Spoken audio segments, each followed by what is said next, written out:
Hi everyone, my name is Jeremy and I would like to introduce you to our presentation. Our work is about the 1920s and 1930s in Great Britain.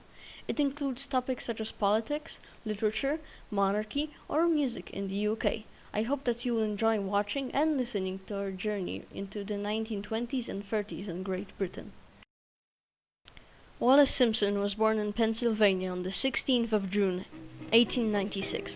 She was raised by her widow mother and lived in the homestead of her aunt and uncle. She was divorced twice. Her third marriage was to British King Edward VIII. She met him at a wealthy friend's party. Edward gave up being a king because the royal court wouldn't let him marry Wallis while being on the throne. Some people believed she was intersex. Wallis and Edward were considered Nazi sympathizers, but we are not sure about it. Dame Vera Lynn was born on the 20th of March in 1917 in East Ham, London. She began singing on the stage at the age of 11, but professionally she started learning how to sing at the age of 7. She started getting popular in Great Britain by 1930.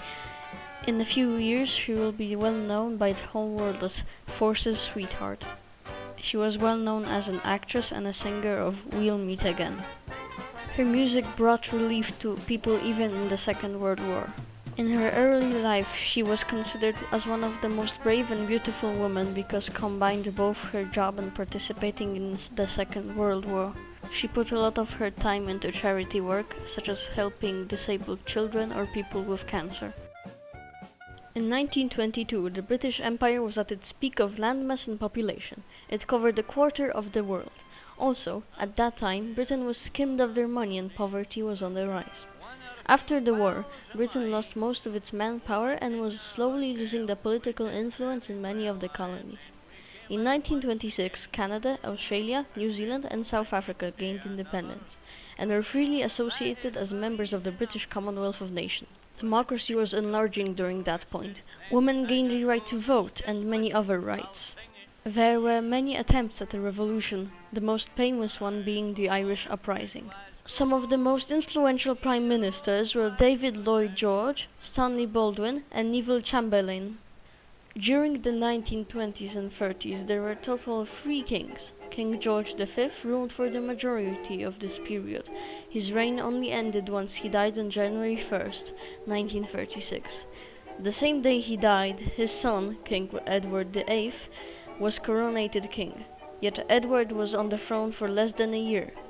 Edward met Wallis Simpson and wished to marry her. However, Wallis Simpson was an American who had 2 living ex-spouses. This contradicted England's religious beliefs, leading Edward torn between the choice of being on the throne or marrying Wallis. In the end, he chose to marry her and abdicated the throne. After Edward's abdication, his brother, King George VI, became king and he reigned till the day he died on the 6th of February, 1952. King George V and Queen Mary were the first monarchs in the House of Windsor. Due to anti-German ideology, George V changed the name of the royal family to the House of Windsor. During the World War, the king's and queen's role was to represent the people and help them to keep believing in success. Even back then, the monarchy didn't have that much power. Their goal was to make the royal family more accessible for people by, for example, broadcasting the news on the radio and television. These women started their fight for independence, and one way of expressing themselves was through fashion. Women showed their strength by wearing manly clothing.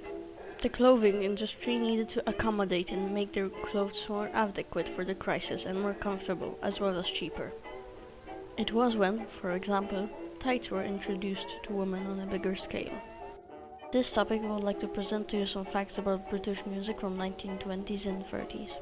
In the late 20s in the UK there were 3 well-liked styles of music: jazz, blues and classical.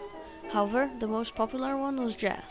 Most authors from the 20s gave shows in pubs, however the richer ones were giving shows in theatres and operas. The main intention of musicians was to motivate people to work. The most common instruments were guitar, piano, saxophone and trumpet. The quality of the microphones was much worse than currently, giving an effect of hearing 2 voices. We would like to thank you all for listening to our presentation. We hoped you liked it.